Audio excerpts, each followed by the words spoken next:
Hola, soy José Sánchez Cobo y en esta ocasión voy a platicar con Maurilio Hernández González. Él es presidente de la mesa directiva en la Cámara de Diputados del Estado de México, pero es un personaje con importante trayectoria política en nuestro querido Estado de México. Obviamente vamos a conocer un poco de su visión.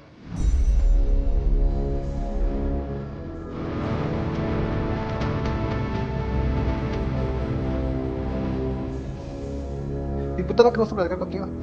El placer es mío, José, y desde luego muy reconocido por esta invitación. Diputado, pues platiquemos un poco aquellos años cuando inicias en la política, qué te lleva y cómo inicias tus primeras incursión en esta ruta política que ha sido ya muy amplia. Desde luego que muy amplia, ya un número muy importante de años. Te quiero decir que mis inicios en la actividad política propiamente, pues es desde la etapa estudiantil. ¿Qué estudiabas? Yo estudio la normal, soy normalista de profesión con licenciatura en educación, pero es en la Escuela Nacional de Maestros donde me inicio, y las coincidencias del tiempo y de las circunstancias de su momento me lleva a ser partícipe de alguna manera del movimiento del 71. Ya tiene un buen rato, por eso dije que ya es bastante el tiempo en el que yo empiezo a participar. Es a partir de ese momento en que se materializa pues una conciencia política propiamente dicho, y que tiene que ver con ser reactivo y rebelde, desde luego, ante la circunstancia que enfrentamos como estudiantes, ante la represión que hubo del gobierno en ese entonces al movimiento estudiantil, que tenía un propósito pues de mantener la visibilidad del movimiento de los jóvenes después de la masacre y del drama que se vivió en el 68. 3 años después vuelve a resurgir este movimiento. Desde luego es ahí donde me corresponde participar. Tengo la oportunidad de formar parte de la dirigencia de la Nacional de Maestros en ese movimiento. A partir de ahí es cuando se empieza a conformar, en mi caso, pues una conciencia de izquierda, puedo decirlo. Siempre en la izquierda. Siempre en la izquierda, mira, yo tengo muy claro que lo que define a la izquierda y a la derecha ni son las siglas ni son los colores, ¿sí? Sino es la concepción ideológica que se te va formando a partir del entendimiento que tú tienes, que vas adquiriendo con los acontecimientos del día a día, del mundo y de la vida.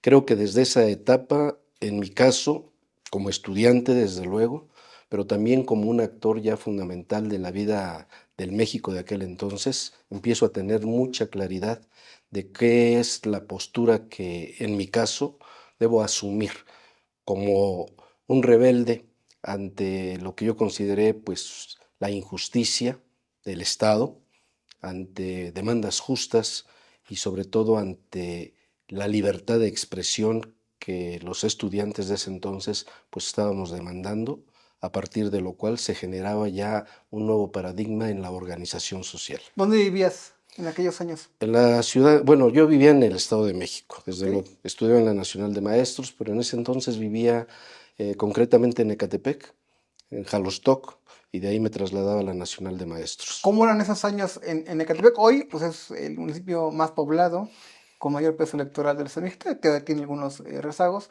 pero en aquella época, ¿qué tan complicado como joven era ir de Ecatepec a la escuela, regresar? No, no, pues desde luego, como sigue siendo para muchos ciudadanos, era tomar ahí en lo que es ahora la vía Morelos, pues tomar el camión de Santa Clara, básicamente, hasta el metro San Lázaro, que era la línea 1 del metro, y de ahí trasladarme y luego transbordarme para la línea 2 y bajarme en la estación del metro normal que me quedaba ahí a la entrada, ¿no?, de la Escuela Nacional de Maestros.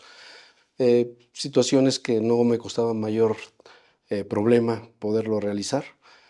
Estábamos muy comprometidos en sacar adelante pues esa carrera a la cual entré por vocación, ya que para ser maestro tenemos muy claro que muchas veces se entra por vocación, que es lo más indicado, lo ideal, pero otras muchas veces sí lo he visto con muchos compañeros y de aquel entonces estudiantes, maestros después, pues por la necesidad y también en un momento dado pues por equivocación.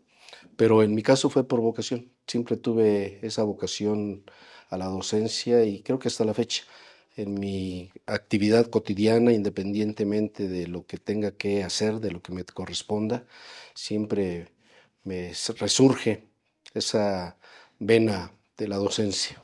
Terminas tu carrera en educación. Así es. ¿En qué momento empiezas a ver con mayor contundencia? Decir, a ver, pues me gusta la política. ¿Qué referentes tenías en ese entonces, Desde diputado? ahí, desde la época de estudiantil, te quiero decir que ese evento del movimiento del 71 me marcó definitivamente. Al término del proceso, fue una etapa de represión, de persecución.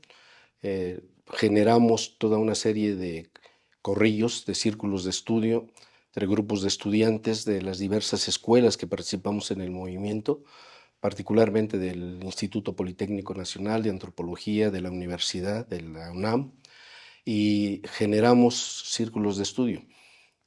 Yo me incorporo a círculos de estudio muy definidos, lo puedo decir con toda claridad y además muy orgulloso de eso. Círculos de estudio del marxismo, leninismo, pensamiento de Mao Zedong, así es como se le denominaba, donde se generan los movimientos de línea de masas, línea proletaria. Filosóficamente de ahí surge, ¿no? No puede entenderse sin esa lectura. Sí, desde luego esa es mi formación inicial propiamente en la filosofía, pues de la izquierda. Ujú. En aquel entonces, pues estaba muy definida, ¿no? Pues eran actividades clandestinas propiamente, o cuando menos nosotros sentíamos la paranoia de que nos perseguían y teníamos que hacerlo a escondidas. Es desde ahí, desde ese momento en que se empieza a formar mi conciencia política de izquierda. Y como te digo, la izquierda no se define por las siglas ni se define por los colores. Ya se materializa de alguna manera en la organización social. ¿En qué momento llegas ya a una organización política? A un partido. Pues primeramente al término de la carrera, cuando entro ya al mundo laboral, al ejercer la carrera magisterial, igualmente incursiono de inmediato en el Sindicato Nacional de Trabajadores de la Educación. Muy pronto soy pues afortunado porque en la zona donde yo trabajaba, el grupo de maestras y maestros de ese entonces me apoyan para ser su secretario general delegacional. Ujú. Concretamente en una delegación, ya ha cambiado mucho desde luego, pero era una delegación con sede en Tlalnepantla. Representaba aproximadamente unos 600 maestros, hombres y mujeres, a los cuales pues me dediqué a atender esa parte.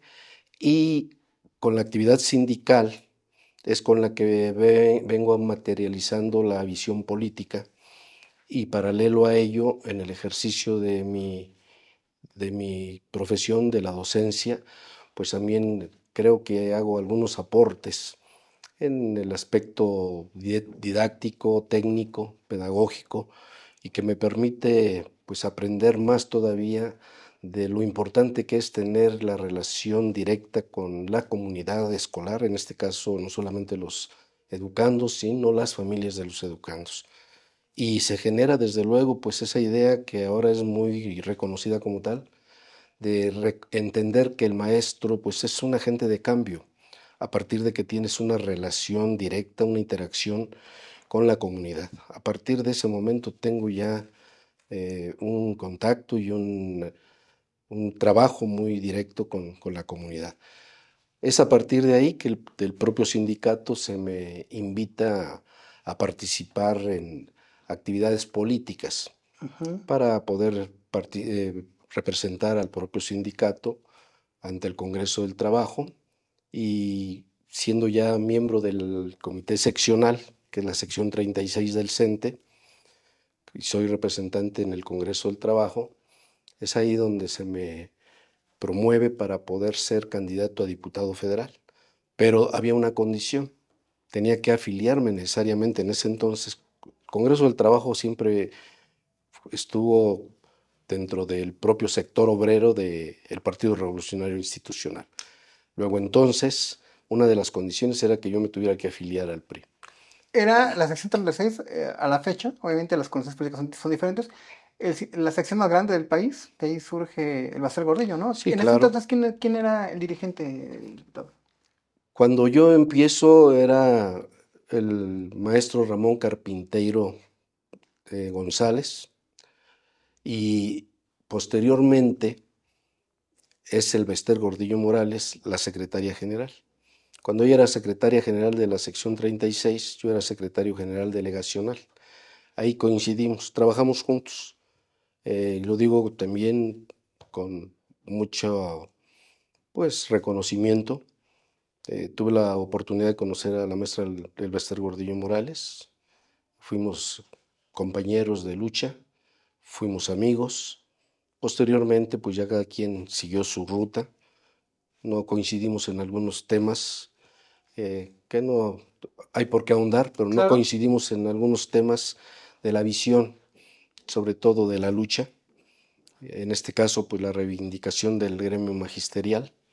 Y pues me cargué propiamente a la actividad de poder apoyar la organización de sindicatos industriales en el Congreso del Trabajo. Y es ahí donde se me hace la propuesta para que yo sea candidato a diputado federal en la 52 legislatura federal, que fue de 1982 a 1985. Era todavía un régimen presidencial. Presidencial. Ahí pues era difícil hacer política si no estabas en el PRI. Dentro del PRI Sí, pues también había grupos internos, ¿no? Y decisiones como desde arriba, desde el siempre, presidente nacional. como siempre. ¿Cómo recuerdas esos años Bueno, ya de alguna lo forma que, desde el lo PRI? que podemos de alguna manera puntualizar es que me sentí a gusto dentro del gremio laboral, dentro del gremio sindical, porque como quiera que sea dentro del propio PRI, no obstante ser parte de ese sector de ese partido, pues era lo que podemos denominar el ala izquierda del PRI. Entonces teníamos más coincidencias y afinidades con los dirigentes de los sindicatos, de las propias centrales, con sus diversos matices. No te puedo decir que todos eran de izquierda, ni todos eran de derecha, o todos eran de centro. Finalmente había muchos matices, pero con quienes teníamos coincidencias y afinidades a partir de mi formación de origen, pues pudimos trabajar muy bien y estuvimos impulsando la renovación del esquema organizacional, con muchas resistencias como hasta la fecha. Ahora seguimos teniendo muchas resistencias cuando tú tienes planteamientos de progresismo, cuando tienes planteamientos de izquierda, o en aquel entonces cuando tenías planteamientos socialistas. Pues hay muchas resistencias, es la lucha porque son los proyectos los que se enfrentan, ¿A ¿no? quién recuerdas que hiciste política en aquellos años? Con dirigentes del Incluso sindicalismo. en esa legislatura. Bueno, mira, desde luego yo fui diputado por el Estado de México, ¿sí? Fui diputado por el Distrito 12 Federal en aquel entonces, que tenía su cabecera distrital en Atizapán de Zaragoza, con una parte importante de la zona poniente de Tlalnepantla. Ujú. Entonces, dirigentes de aquel entonces aquí del Estado de México que yo recuerdo, pues Martínez Legorreta, ¿sí? Martínez Legorreta, que era el presidente del PRI en el Estado y fue el coordinador del grupo parlamentario. Te puedo hablar también de René Martínez Uberville, Ok, sí, sí, ¿no? del Valle de México. De aquel entonces. Pues te estoy hablando de cuando yo tenía 28 años, ¿no? Entonces yo ya tenía relación con personajes, ellos ya tenían una carrera más amplia. Joven, además, En- en- empiezas a construir en ese camino difícil. Luego, ¿qué viene? Después de esa legislatura, ¿qué viene? bueno, finalmente viene todo un trabajo de organización de sindicatos, me permite constituir una federación independiente de las centrales tradicionales, que sin embargo, bueno, tuve una etapa en la que pude participar representando a la CROM, que es la Confederación Regional Obrera Mexicana, la primer central que se constituye en el siglo XX. Ok. En 1918 es cuando se constituye la CROM. Posteriormente se constituye la CGT en 1921, que es la primer central ya con un corte ideológico socialista, ¿no? Básicamente. Y de ahí se deriva que después en el 29 se constituye la CTM, ¿no? Entonces, con dirigentes de esa generación todavía tuve oportunidad yo de tratar. Eh, Se aprende mucho, desde luego, pero te permite también pues poner sobre la mesa la visión que tú tienes del proyecto de nación en el que tú estás ya comprometido y la visión que tienen tus interlocutores. Eso es lo que te va formando de alguna manera un criterio, ¿sí? Y te agudiza la capacidad de discernimiento, de tomar las decisiones que consideras más correctas, más justas, no importando el momento en el que estés. Me parece que la política tiene que ver con las circunstancias, desde luego, y hay que saber leer las circunstancias para poder lograr los propósitos que tú te has marcado.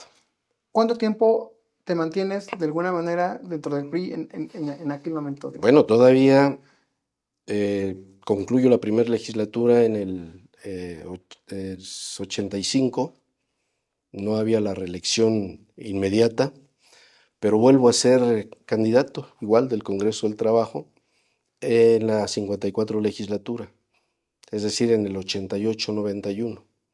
Me toca vivir la experiencia de el cambio, prácticamente el principio del cambio del régimen, del partido hegemónico, ¿no? Del PRI. Comparto como anécdota que soy candidato en ese entonces por el distrito 26 con cabecera en Ciudad Nezahualcóyotl del PRI, cuando Ciudad Nezahualcóyotl tenía 10 distritos federales.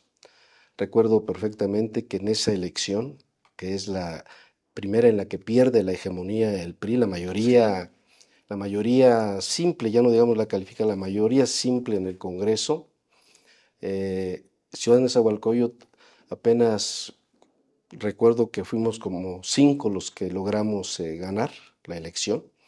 Entre ellos Mauricio Valdés, fuimos compañeros de legislatura, eh, Enrique Riva Palacio, también fue un funcionario reconocido aquí en el Estado de México, eh, Rafael Garay, también un texcocano, entre otros, y yo ahí por Ciudad de Nezahualcóyotl.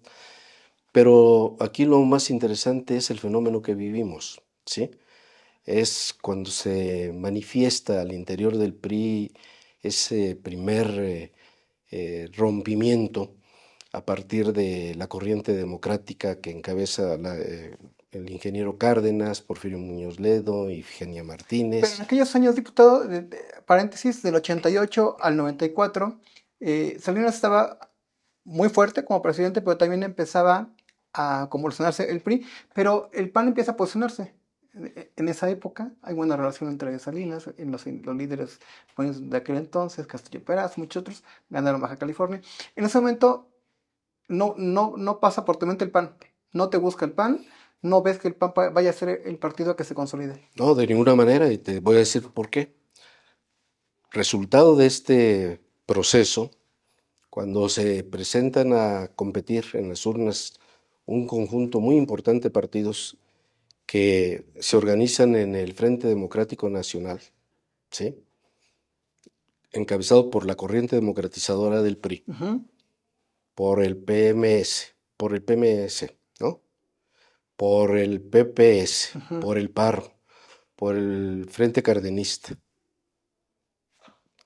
Todos ellos son quienes se acompañan e impulsan la candidatura del ingeniero Cárdenas Ujú, contra el PRI, con Salinas, contra Cloutier del ujú, PAN y contra Rosario Ibarra de Piedra, que fue por el ujú. Partido Revolucionario de los Trabajadores, por el PRT, si recuerdas. Ujú. Bien, entonces, en todo ese conjunto de partidos que apoyan la candidatura de Cárdenas, pues van muchos compañeros que nos conocimos en tiempos anteriores y nos reencontramos ahí en la Cámara. Llegaron como diputados en ese fenómeno que se dio con Cárdenas y nos reencontramos. En el 80 te estoy hablando del 88. Claro. ¿sí? Cuando ya se empiezan a decantar las aguas y empieza cada quien a tomar sus posiciones y emerge el proyecto de la construcción del PRD, es cuando se me hace la invitación a ser parte de ese proyecto. Desde luego que en ese momento yo les doy las gracias porque yo tenía, ¿Alguien te lleva? Diputado? ¿Algún referente te pone esa guía? bueno, desde luego ahí nos encontramos, nos reconocemos, nos identificamos, compañeros que fundan el PRD en su momento, entre otros Jesús Ortega, Carlos Navarrete, hablando de Los algunos, chuchos, conocidos así. así es. Y la invitación se hace para ser parte del proyecto cuando se funda. En mi caso, yo decliné esa invitación por sentir un compromiso con el sector que me postuló para ser candidato. Y les dije, terminando mi compromiso, pues no tendré ningún problema para hacer la valoración, lo cual hice.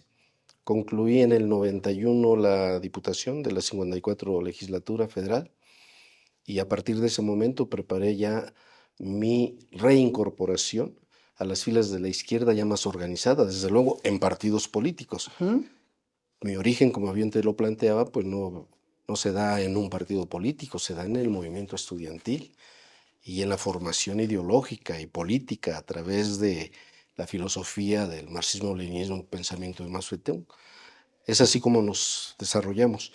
Pero ya con partidos es cuando ya organizo pues, lo que yo representaba, organizaciones sindicales, y tomamos la decisión, desde luego, de afiliarnos al PRD.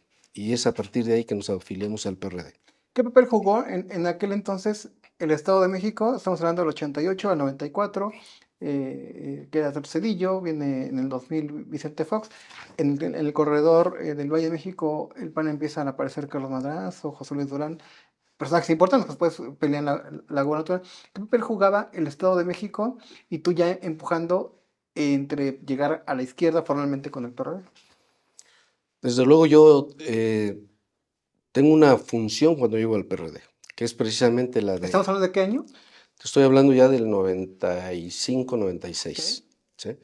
En 95, 96 y concretamente en el 96, siendo presidente del partido del PRD, el compañero Andrés Manuel López Obrador, y secretario general del partido Jesús Ortega, es cuando ya lo que denominamos nosotros células sindicales, así nos organizamos como células sindicales, todo un conjunto de dirigentes sindicales, no solamente del Estado de México, de la Ciudad de México, sino de varias partes del país, porque pues, la organización que habíamos generado pues, tenía una cobertura nacional, sindicalmente hablando.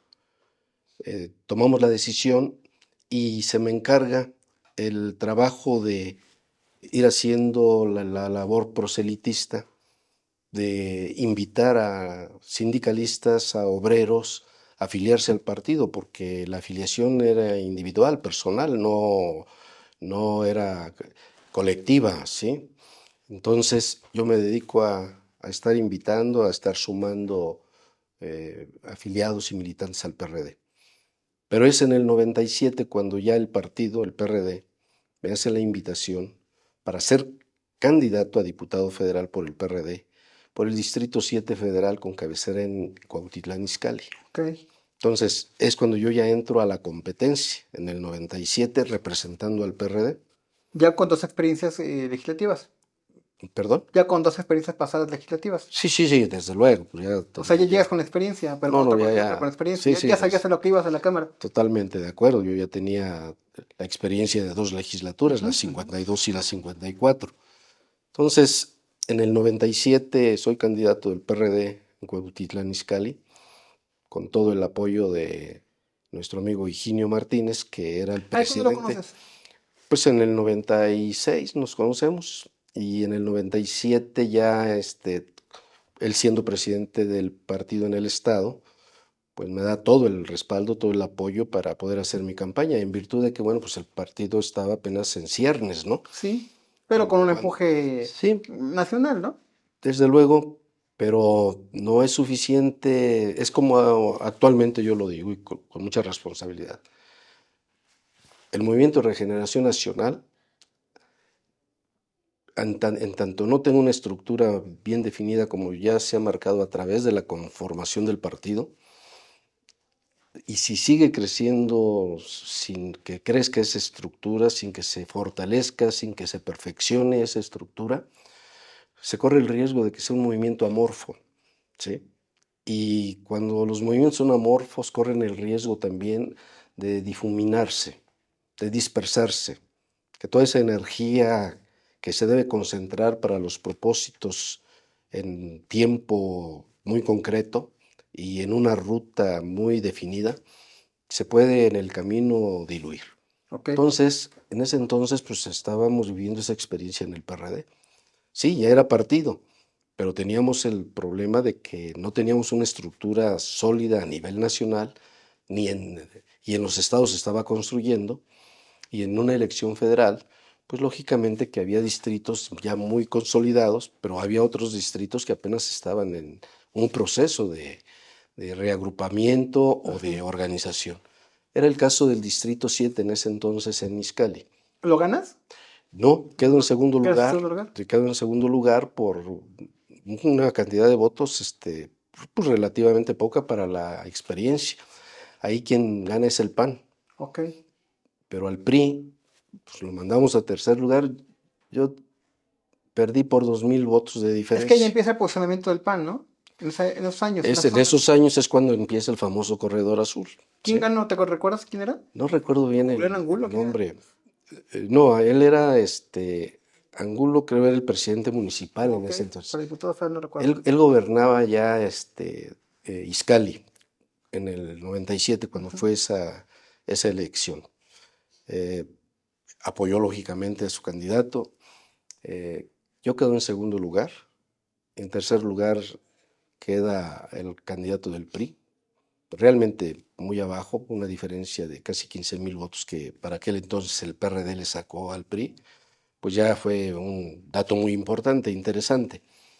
Pero pues a partir de ese momento, en varias etapas, me ha correspondido ayudar a la consolidación, a la construcción del partido, en este caso al PRD, y posteriormente en Morena también. En Morena tuvimos la oportunidad de tener que ser candidatos, pero con la intención de fortalecer al partido. En aquel momento en el PRD se forman las tribus, así consideradas, o grupos. Luego les gusta cómo se decía, pero ellos mismos decían que eran las tribus. Moby Dick, que después fue ADN, y el GAP. ¿En cuál te ubicaste y por qué, diputado?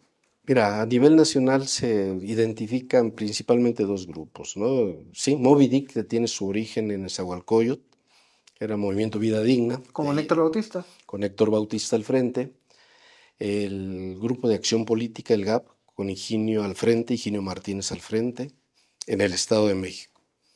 Y a nivel nacional, bueno, pues están los chuchos que todavía no se definen como nueva izquierda y demás, pero Es que después se se empiezan a crea hacer, Nueva se van Izquierda, ¿no? creando. Pero en el Estado de México concretamente, pues mi definición por el Grupo de Acción Política tiene que ver por la afinidad y la coincidencia de carácter ideológico y político y en los proyectos con Higinio Martínez, desde luego. Eh, Siempre desde que nos conocemos empezamos a tener coincidencias y la capacidad también de diálogo para poder superar nuestras diferencias. Nunca pretendimos ni él ni yo buscar tener un pensamiento uniforme, ni mucho menos, más bien complementario, y siempre hemos tenido la capacidad de poder dialogar, de poder también disentir. Indiscutiblemente disentimos en cuanto a procedimientos, en cuanto a momentos, pero lo que tenemos muy claro es algo que nos une, que cada quien por su ruta y su origen estamos en esta lucha por ayudar a la transformación. Claro. Eso es lo que nos tiene muy identificados, y todo lo que hacemos lo hacemos de manera complementaria, tratando de fortalecer las acciones que nos deben permitir ayudar a que logremos la transformación, que es un proceso largo, como ya se habrá Difícil. como ya se habrá dado cuenta, ¿no? La experiencia de él, por su lado, y la mía, pues tienen similitud en los tiempos, pero también tienen similitud en cuanto a los obstáculos que hemos tenido que ir enfrentando y sobre todo, pues, la resiliencia que hemos tenido para poderse levantar de ciertos frentazos que hemos tenido y seguir adelante. ¿Esos obstáculos en qué momento vienen? Recordemos, dices 27, en 97 no se gana la diputación, pero creces. Viene el 99, una elección de gobernador muy difícil en el estado entre el PRI y el PAN. El PAN estuvo cerca de ganar. Luego viene el 2000, gana Fox, viene la alternancia democrática en el país. Y hasta el 2003 el Estado de México vive una situación de que el PRI más grande del país pierde la presidencia de la República. Surge Arturo Montiel Rojas, la llamada pues marea roja, ¿recuerdas? Isidro Pastor, primero como diputado y luego como presidente del PRI. En aquellos momentos, ¿cómo es tu avance político? ¿Cuándo Bueno, llegas a la Cámara de Diputados local? desde luego que después de esa experiencia del 97, pues nosotros continuamos haciendo un trabajo de partido, ¿no? Pero ya más enfocado al trabajo en el Estado de México. Finalmente, mi experiencia anterior, tanto laboral como política, había estado en el Estado de México. Mi trabajo como docente en el Estado de México, mi trabajo como dirigente sindical en el Estado de México, mi trabajo como eh, representante político, como diputado en el Estado de México. Hubo un interpaz en el que tengo que andar haciendo tareas a nivel nacional para ayudar al fortalecimiento del partido. Pero a partir del 97 me concentro ya definitivamente en el Estado de México, es decir, regreso a mi origen, ¿no? Sí. Básicamente. Y es a través precisamente de este esfuerzo compartido con Higinio y con otros muchos dirigentes en el Grupo de Acción Política. Y a partir de ahí nos dedicamos a ir construyendo todo el andamiaje para poder proyectar, ayudar en la proyección de la candidatura de Higinio en el 99. Trabajamos para ese propósito, se hizo un trabajo muy sólido, desde luego, el resultado creo que saltó a la vista. Tú sabes que con todo y que pues, era el partido de izquierda, eh, quedamos en segundo lugar. Sí es cierto, ganó Montiel. Siempre tendremos algunas observaciones al respecto, pues una elección de Estado, indudablemente, pero se quedó muy bien posicionado por encima del PAN, que José Luis Durán fue el Decían que si candidato. hubiera habido un acuerdo entre José Luis Durán y Higinio hubieran podido detener la llegada de Montiel y eso hubiera cambiado la historia política del PRI. Pues yo tengo mis reservas, ¿eh? Mira, está demostrado de que es muy difícil. Puede haber coincidencia o puede haber un interés compartido entre los dirigentes o entre los candidatos, pero no necesariamente la militancia y sobre todo la militancia dura de cada uno de los partidos comparte una visión de que se tengan que fusionar el agua y el aceite.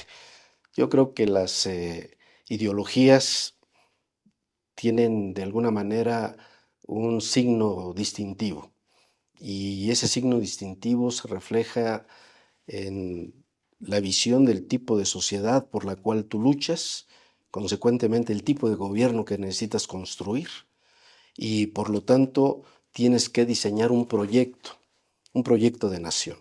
Entonces, eso es lo que hace la diferenciación. Por eso yo decía, el tema no tiene que ver con partidos políticos ni tampoco con colores, es con ideologías. Y la ideología es la que determina el proyecto de nación a partir de la concepción que tienes de la nación en la que estás viviendo y de las condiciones de la Claro. nación en la que vives. Yo lo hubiera visto muy complicado. Como lo vivimos después, a nivel ya igual en el Estado de México, 6 años después lo vivimos aquí en el Estado de México. Y eso de alguna forma provocó al interior del PRD pues una serie de rompimientos. Y lo retomo a partir de la pregunta. En el 99 era muy complicado que se hiciera. Y nosotros, en este caso el Grupo de Acción Política, y que era quien estaba empujando la candidatura de Higinio y que finalmente en un proceso interno dentro del PRD lo ganó con amplitud. ¿Sí? El derecho a ser el candidato Era de él. lo Lo ganó con ganaron. amplitud y con mucha legitimidad. porque fue una elección abierta, donde participaron personajes, además de mucho peso político, en el Estado de México. Participaron en ese proceso Mauricio Valdés, que recientemente se había incorporado al PRD, el doctor Gustavo Vaz, digo, el puro nombre pues tenía un peso específico, Cuauhtémoc Sánchez Barrales, ya participaron en el proceso del PRD para la definición. Valentín González Bautista, que era presidente municipal de Nezahualcóyotl en ese entonces, del PRD. ¿Alguien más? Alguien más y este Higinio, ¿sí? Entonces, con todo y eso, el peso que traía Mauricio, había sido presidente del PRI, había sido senador de la República, había sido ya creo embajador, ¿no? El peso del nombre de Gustavo Vaz, el peso de Cuauhtémoc Sánchez Barrales, que también había sido presidente del PRI, y su procurador, 2 veces presidente municipal de Tlalnepantla con el PRI, Valentín González Bautista siendo presidente municipal del PRD, el primer presidente municipal del PRD en Nezahualcóyotl, también Jaime Enríquez, Félix, también fue precandidato, y con todos ellos compitió Higinio y el equipo que le acompañamos, y se ganó con muchísima amplitud. Que también Montiel logró la candidatura con un movimiento en contra de la elección del gobernador. Pues, en aquellos años se decía que no era candidato al gobernador. Y José Luis Durán también llega, después de ser presidente municipal de Naucalpan, llega muy fuerte. Yo creo que los tres eran personajes sólidos en el Estado. Claro, claro, yo no me entero de cuál es el proceso interno en ese momento, ni del PRI ni del PAN. Te puedo hablar Claro, del PRD. del PRD en el que estuvimos nosotros y la legitimidad con la que Higinio fue candidato. Tan es así que, bueno, hizo un muy buen papel y que si no logramos, tenemos nosotros la certeza de que si no logramos el triunfo tuvo que ver por factores externos. A partir de lo que sucedió en la Ciudad de México, que hubo una campaña de descalificación muy fuerte a la capacidad de la gobernanza del perredismo por los acontecimientos de la Ciudad de México, y que fue en el proceso en el que estábamos a punto ya de ir a la campaña. Y se demostró con las estadísticas y las encuestas que la caída del PRD fue de un número muy importante de puntos aquí en el Estado de México. No los perdió Higinio, los perdió el PRD. Por esa razón es de que pues, quedamos en segundo lugar. Pero nunca se hubiera dado desde nuestra posición la posibilidad de una alianza. Para derrotar al PRI. No, Por el simple hecho de derrotar al PRI. no, porque no era el propósito no es de hacer una alianza para sacar a alguien y poner a otro más en la silla que va a seguir con el mismo esquema. Nuestra visión siempre ha sido el de llegar al poder para transformar el estado de cosas y no llegar al poder para, por inercias, seguir ahondando en las grandes diferencias que hay en el entorno de la vida de la población. Permíteme terminar. Llegamos 6 años después, al 2005. En el 2005 se da el tema de una propuesta nuevamente por parte de nosotros y aceptada y también acompañada por la decisión de Andrés Manuel López Obrador, que es la de Jacob Polensky. Bueno, ¿Nadie la veía o sí la veían en ese entonces? Llegó como sorpresa, ¿no? pues fue una propuesta que aquí se aceptó, finalmente. Digo, la disciplina partidaria también tiene su momento, ¿no? Sí se consideró que era un buen perfil, una mujer que traía una cara nueva y bueno, para adelante.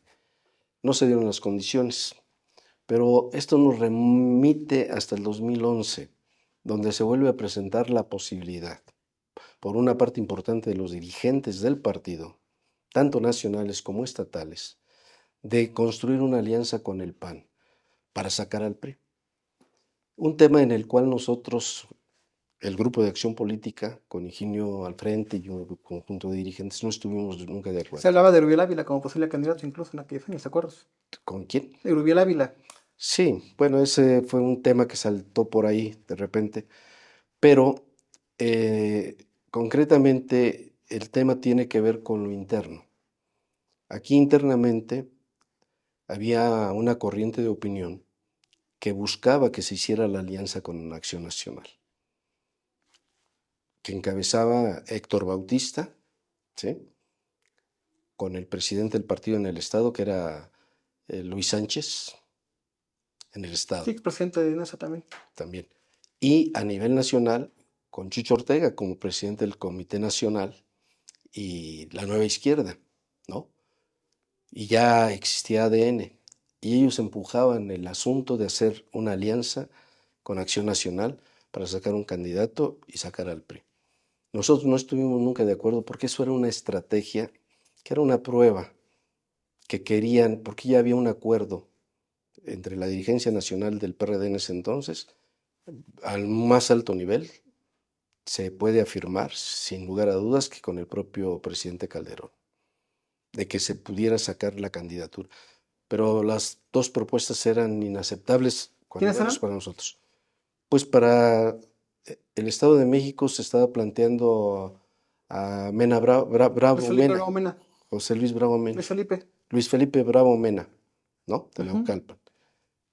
Pues nosotros no íbamos a ¿Y la apoyar. otra quién era? No, claro, aquí nosotros dentro del PRD, en ese entonces, en un principio nosotros planteábamos que pudiera ser Horacio Duarte, Ok. del Grupo de Acción Política. Pero ante este jaloneo y demás, se vio la opción de que llegara Alejandro Encinas. Ok. Y entonces nosotros empujamos para que no hubiera alianza primero, cuando que ya ADN y Nueva Izquierda en el Consejo Estatal del PRD, pues iban a tomar el acuerdo porque nos ganaban en consejeros, nos mayoriteaban. ¿Cuál fue la decisión que tomamos? Salir a la calle. El Grupo de Acción Política, y lo platicó con el licenciado Andrés Manuel López Obrador, porque lo que le planteamos fue, a ver, esto es una estrategia que nosotros no podemos aceptar.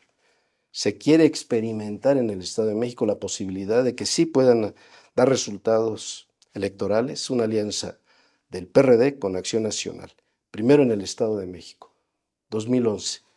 Si esto funciona, lo están proyectando para el 2012, Sí. pero también para la presidencial.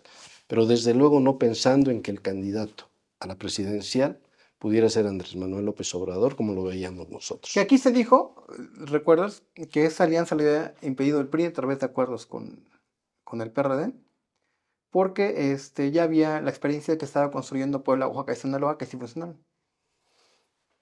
La, que el PRI impidió la alianza En del... aquel momento se dijo. No, no, te voy a decir, la alianza entre el PAN y el PRD en el Estado de México la impidió la gira de la lealtad. Lo que fue una acción, es decir, tomamos acciones. Sabíamos que en el Consejo, porque el Consejo estatutariamente era el que iba a definir las alianzas, la política de alianzas, ¿sí? Y la política de alianzas que iba a adoptar, ya estaba cantado, era aliarse con el PAN para ir juntos en la gubernatura. Y nosotros tomamos la decisión de no ir al Consejo, sino de tomar las calles. Y tomamos las calles organizando la gira de la lealtad, encabezada por el GAP, desde luego inspirada por Higinio y acordada con el licenciado Andrés Manuel López Obrador.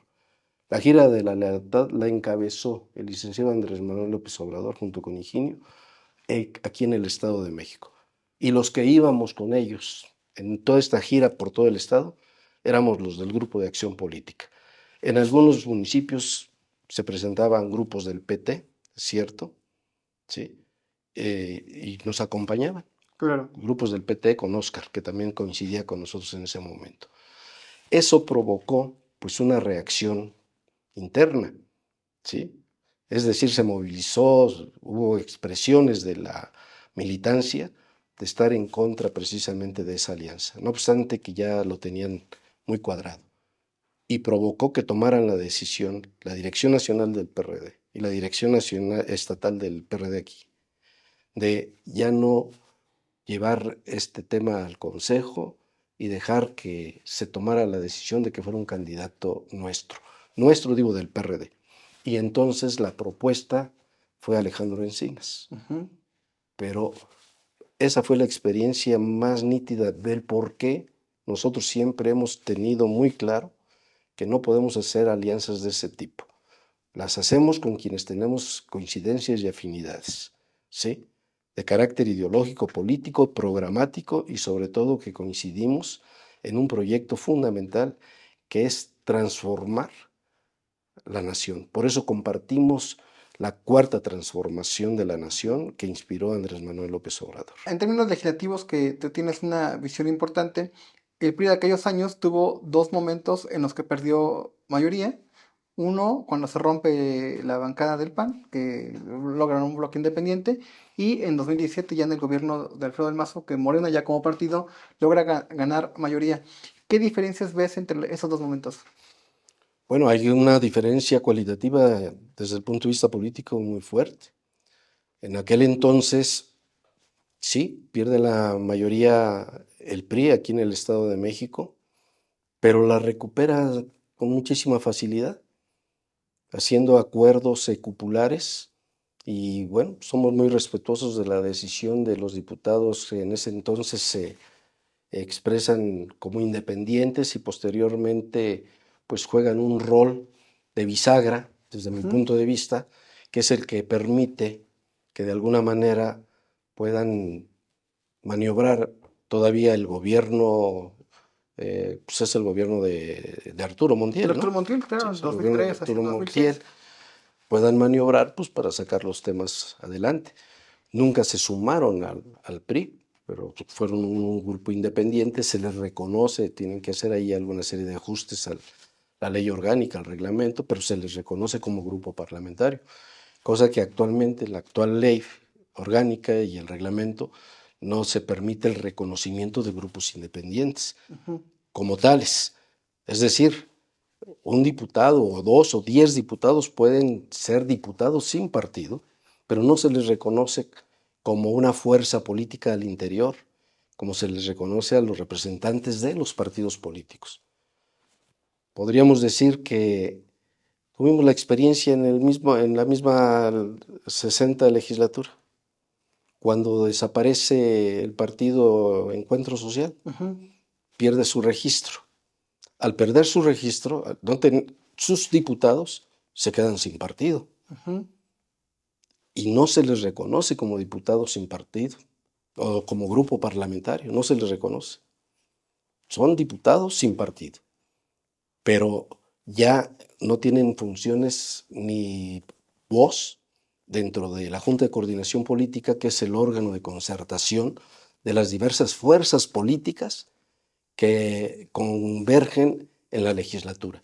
Claro. Es muy distinto, así sea un partido, de acuerdo a la ley y al reglamento, un partido que tenga 2 diputados tiene un espacio en la Junta de Coordinación Política porque está representando a su fuerza política. La política que es fuerza legislativa nacional.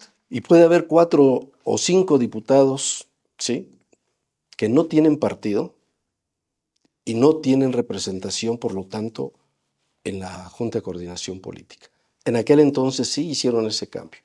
Y ese grupo independiente de más de 10 diputados, pues fueron reconocidos como una fuerza para tomar decisiones.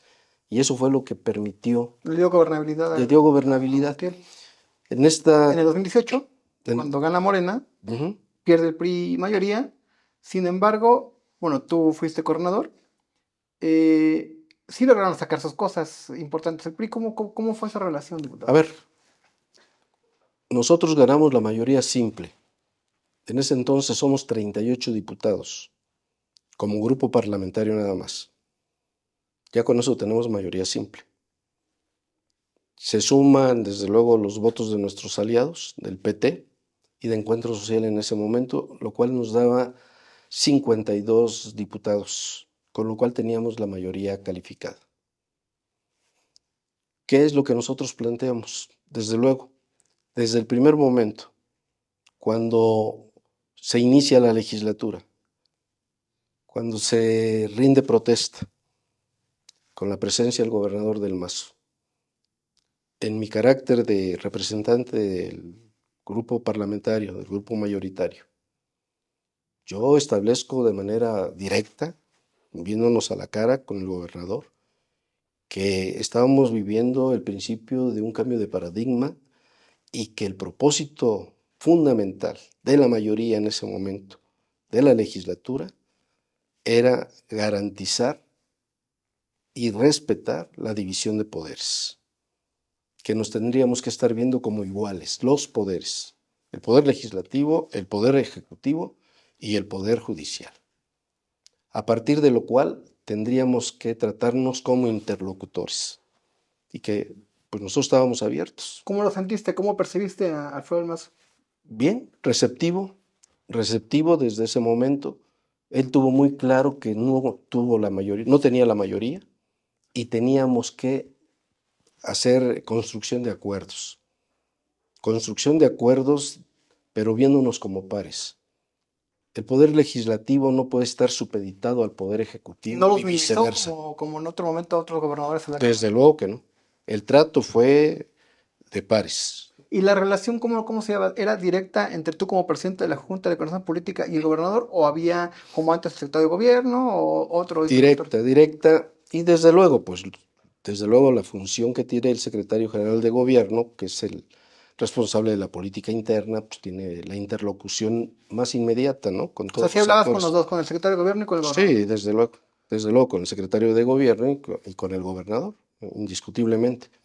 Sin embargo, cuando Morena no aprueba el presupuesto, se Sí, va hasta enero, y ujú, sí hubo momentos marcados en los que Morena trata de pues hacer valer su fuerza legislativa. Luego dicen que sí. vienen llamadas a Hacienda, a la Ciudad de Gobernación, para que les hablara a ustedes, les dijera, a ver, pues hay que apoyar al gobernador del Mazo. ¿Cómo fue exactamente? No es tanto como apoyar al gobernador del Mazo, es apoyar los proyectos, ¿sí? Del gobierno de la República. A ver, aquí tenía que ver con recursos económicos. Desde luego, nosotros por línea política del propio partido, por estatuto, tenemos establecido o teníamos establecido en ese momento, ¿sí? El no aprobar más endeudamiento. Sí, que fue el tema, ¿no? Es el tema. Entonces nosotros pues tenemos la obligación de tener que acatar las disposiciones estatutarias de nuestro partido, ¿no? Sin embargo, el tema que se pone ya sobre la mesa no es el interés particular de un gobierno o de un gobernador, sino el interés de que pueda transitar un proyecto de mayor calado, que es el proyecto de ir logrando fortalecer las acciones del gobierno federal en acciones muy concretas para los estados. Y me estoy refiriendo a que aquí se necesitaba eh, un acuerdo de la federación, el gobierno del estado y el gobierno de la Ciudad de México para dos proyectos fundamentales. Obras de conectividad para el AIFA, digo, sobre todo conectividad que tiene que ver con el Mexibus Ok. y con una serie de obras de infraestructura vial para toda esa zona por la conectividad con los municipios que se conectan hacia el AIFA. Y con el trolebús de Chalco a Santa Marta. Esto implicaba que el gobierno del estado tuviera que aportar una determinada cantidad de recursos, miles de millones de Tienen pesos, que etiquetarse. desde luego etiquetados. La federación, otra cantidad importante, y la Ciudad de México igual. La Ciudad de México sobre todo para el tema del proyecto del trolebús de Chalco Santa Marta. El gobierno federal para el trolebús, por el tema de la conectividad, de una parte muy importante, estás hablando de que el trolebús te mueve más de 1/4 de millón de usuarios al día, ya como está ahora, y todavía falta la parte complementaria de la misma obra para que se incremente. y darle también más puntos de conexión a otras comunidades que permitan el uso de comunidades más alejadas del propio trolebús. Y aquí el Mexibús, de Catepec hacia el AIFA, de Tecámac hacia el AIFA, el tema que tiene que ver también con ese ramal que se saca del interurbano, desde Lechería al AIFA, y que tiene que ver con obras de conectividad fundamentalmente. Entonces, aquí el gobierno del estado pedía que se le autorizaran 13,000 millones de pesos de deuda para poder atender esos compromisos con el gobierno federal. Nosotros siempre nos opusimos a esa cantidad.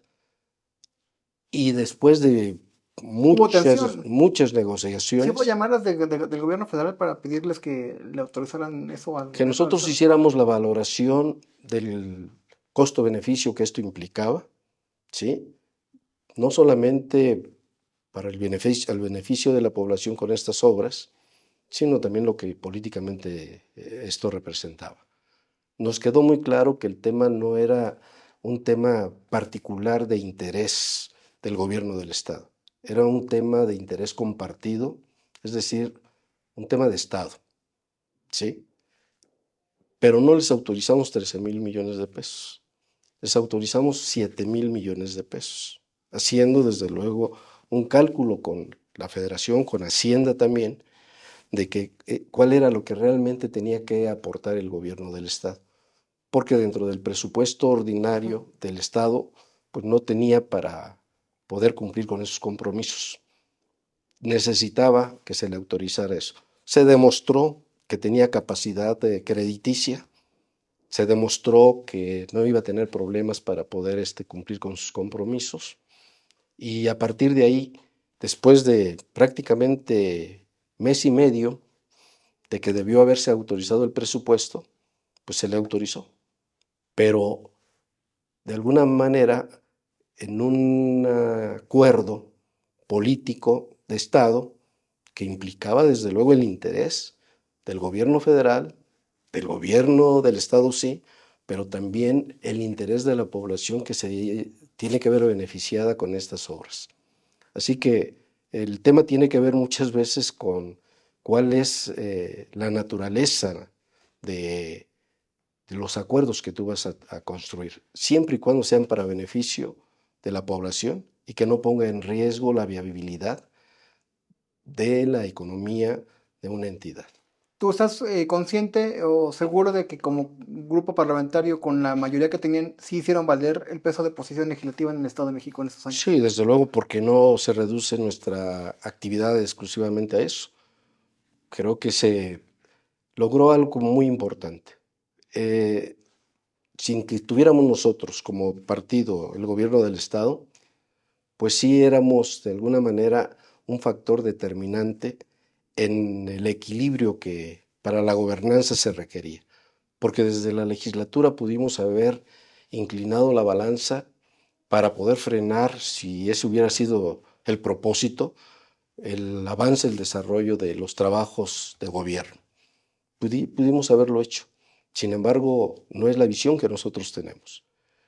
La oposición es una oposición responsable en su momento y propositiva, y siempre con mucha claridad tomar las decisiones que más convinieran al interés de la población, desde la posición en la que estábamos, ¿no? Creo que eso también el gobierno del Estado, en el Ejecutivo, lo entendieron, y hubo la posibilidad de poder transitar, pues con Alfredo del Mazo, 5 años propiamente. ¿Fue un buen gobernador, diputado del Mazo? ¿Tú lo viste desde la Cámara de Diputados? ¿Tuviste interlocución? Muchas de las cosas que se necesitaban pasaban por el Congreso. Bueno, nosotros hicimos lo que nos tocaba hacer, ¿sí? Ya el ejercicio de gobierno propiamente, pues es responsabilidad unívoca, y los resultados que dejó el gobierno de Del Mazo, pues no es más que una extensión de lo que ya se venía heredando de otros gobiernos. Creo yo que lo positivo de esto es que no se violentaron las cosas en el Estado y nos permitió, de alguna manera, a partir de que hay gobernanza en el Estado, nos permitió llegar a un proceso electoral en el 23, donde hubo condiciones de paz, de tranquilidad, y creo que puede ser testigo como comunicador de que así fue, de paz, de tranquilidad, para poder realizar unas elecciones que legítima y legalmente le dieron la razón al proyecto de la Cuarta Transformación, de que ya era el momento del cambio que demandaba la población. No se violentaron las cosas, se dio un proceso competitivo, desde luego, pero también en condiciones de tener que aceptar los resultados sin mayores contratiempos como los que pudieran haberse esperado cuando alguien pierde el poder. Porque Claro. la lucha es La por el Cámara poder. Federal fue clave, ¿no? En que se Creo mantuviera yo, ese equilibrio porque también hubo decisiones legislativas en materia electoral. creo yo que la sexagésima y la sexagésima primera legislatura tuvieron un papel clave para que las cosas pudieran darse dentro de ese equilibrio. Mira, partimos de un principio, ¿sí? Para que haya estabilidad en cualquier instancia, en cualquier ámbito de tareas o de responsabilidades, para que haya estabilidad debe haber equilibrios. Y para que haya equilibrios debe haber contrapesos. Creo que nosotros, con el contrapeso que hicimos desde la legislatura, tanto en la 60 como en la 61, garantizamos la estabilidad de la gobernanza Ujú. y la estabilidad política en el Estado, lo cual permitió llegar a un proceso electoral en el 23 sin mayores contratiempos, y el resultado también se reconoció sin mayores contratiempos, se hizo la calificación y se entregó el gobierno a quien ganó legítima y legalmente, que es la maestra Delfina Y ya Gómez estamos Álvarez. hablando de la época actual, viene 23, gana la maestra Delfina Gómez Álvarez, Así es. eh, tú te quedas en la Cámara de Diputados, pero no está garantizado que tú fueras coordinador, está Paco Vázquez, luego viene un proceso interno para definir quién de los dos será coordinador. Decían que la gobernadora quería que fuera Paco Vázquez, y decían que la corriente de Higinio, bueno, así se sé políticamente, que tú fueras coordinador. ¿Hubo tensión en ese tiempo de definición, diputado?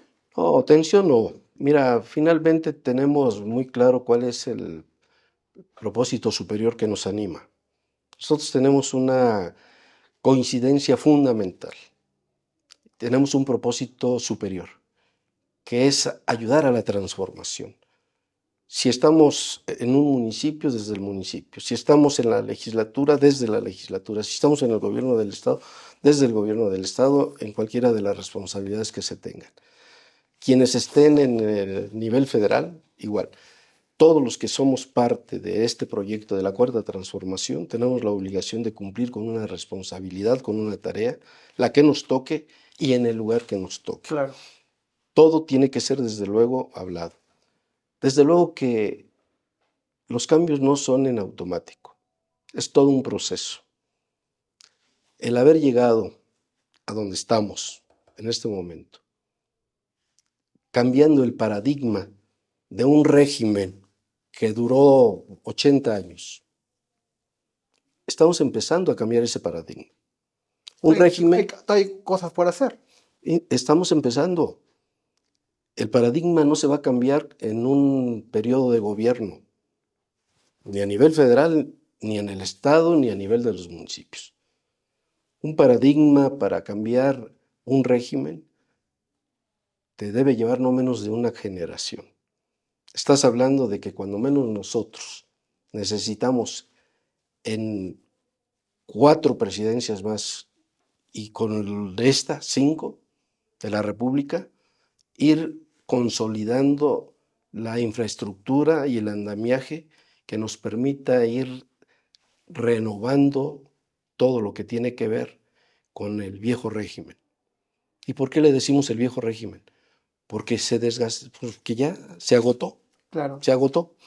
No soy maniqueo y creo que es muy recomendable que quienes nos dedicamos a esta actividad no tengamos una visión maniquea, porque ni antes estuvieron los malos y ahora están los buenos, ni enfrente están los malos y de este lado están los buenos, porque eso sería un gravísimo error. Antes hubo grandes hombres que ayudaron al proceso de construcción de esa etapa del país. Desde luego se desgasta, como tuvo que verse a partir también de muchísimos errores. Ahora hay grandes hombres y mujeres que están en el propósito de la Claro. transformación, pero también hay resistencias. Entonces, el manicaísmo no ayuda.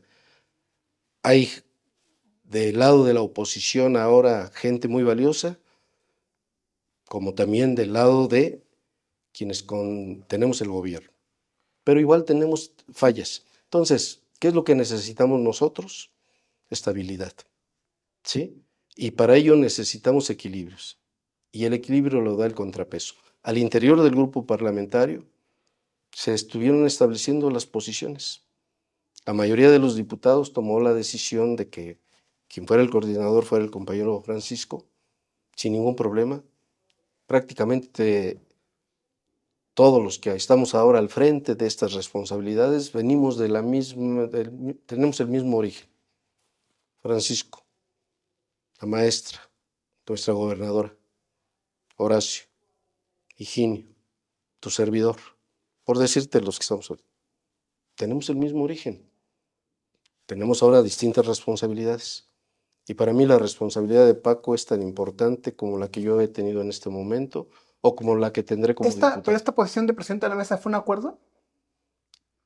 Cuando se nombra de coordinador a Paco Vázquez y tú te toca la responsabilidad de presidir la mesa, ¿fue un acuerdo político? Sí, fue un acuerdo entre nosotros, sí, ¿Pero entre por el un tiempo grupo. específico? ¿Por un qué? ¿Tiempo específico? Porque vamos, él va a ser coordinador los 3 años, Ujú. tú te toca presidir el primer año, estamos Porque justamente concluyendo el primer año. tiene que ver con la normatividad interna de la legislatura. A ver, en la ley orgánica y en el reglamento, los coordinadores de los grupos parlamentarios forman o conforman la Junta de Coordinación Política. Y ahí no se establece más que lo siguiente. Quien preside la Junta de Coordinación Política es quien deciden los coordinadores. Sin embargo, las decisiones al interior de la Junta se toman por voto ponderado. Entonces, quien tiene la mayoría de los votos, pues es quien tiene la posibilidad de encabezar, ¿no? En este caso, pues es hasta natural que el coordinador del grupo mayoritario pues, sea el presidente de la Junta de Coordinación Política. Cada año, de acuerdo al reglamento, cada año se tiene que elegir la Junta de Coordinación Política, ya sea que se ratifique a quienes están en los cargos que están o haya movimientos en los cargos, pero quienes siempre estarán ahí serán los coordinadores, así está establecido. Pero cada año se tiene que hacer, siempre será con los coordinadores. A lo que Ahora, voy es, diputado, es que, bueno, sí, entiendo el proceso legislativo, pero te preguntaba si fue un acuerdo que él fuera coordinador y tú fueras presidente de la mesa por un año. porque así está establecido en el reglamento. El reglamento te establece que porque no era por un año, que Sí, quede era claro, por periodo y se era por modifica la ley para periodo. que fuera un año. Porque Cuando ponen ahí el candado de no reelección. hay efectivamente hay una ¿Cláusula? cláusula, digamos, que es muy ordinario, ¿no? Que haya este tipo de cláusulas, de que el presidente de la legislatura, porque hay que ser también muy puntuales, Sí, elegimos al presidente de la legislatura. legislatura, que dentro de sus funciones tiene la de presidir los periodos ordinarios y las diputaciones permanentes y los periodos extraordinarios, Como es el caso. como Ya es ha el habido. caso, sí, claro, como ha funcionado en este año. Pero es el presidente de la legislatura, es el que tiene la representación política y legal de la legislatura, ¿sí?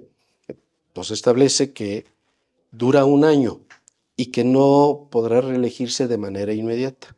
Es esa cláusula. Bueno, así está establecido hasta ahora, ¿sí? Hasta ahora. ¿Tú qué quieres? ¿Quieres ser nuevamente presidente de la legislatura? Esto lo tendríamos que resolver al interior del grupo parlamentario. Pero a lo mejor tú no quieres, dices, a lo mejor yo ya no quiero. Bueno, desde luego que yo donde esté voy a abonar. Si el trabajo que hemos hecho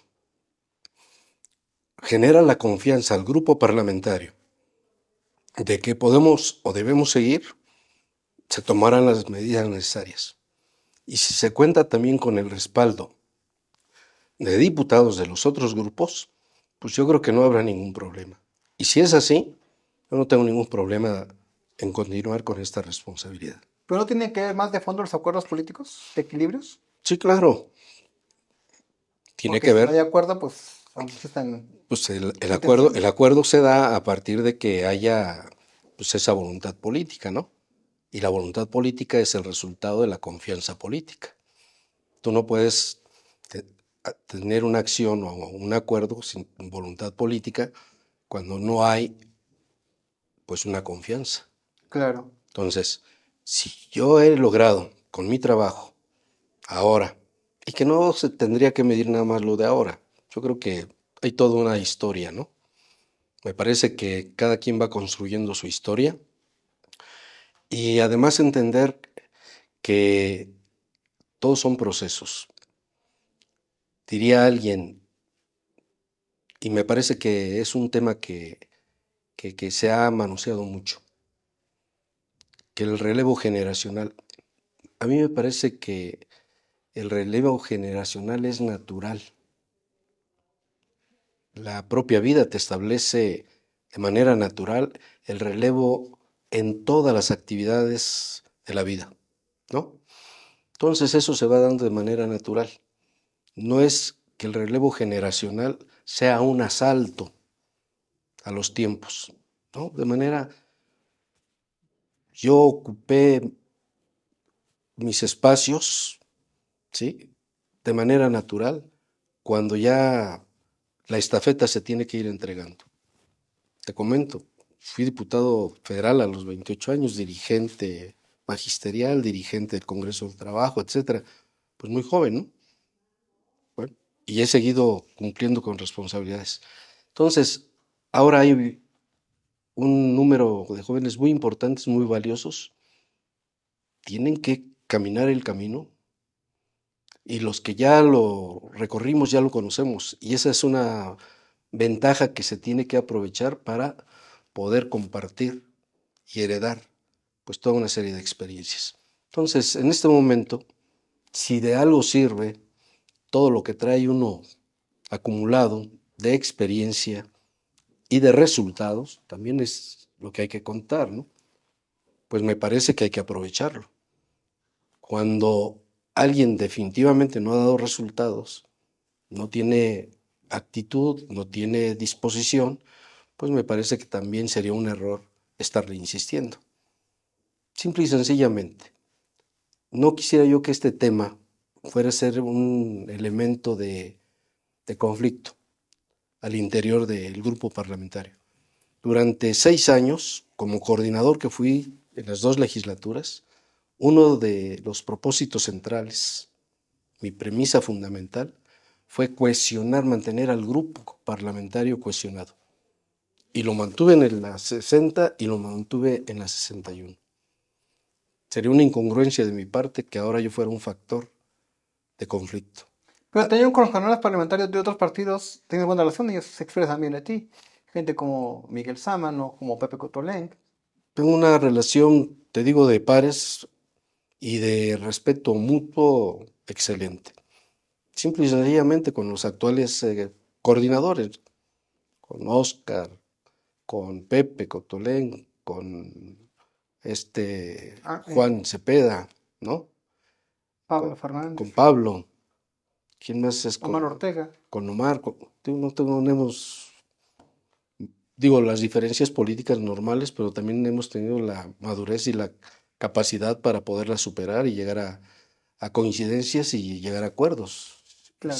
sin violentar la relación y sin renunciar a nuestras convicciones.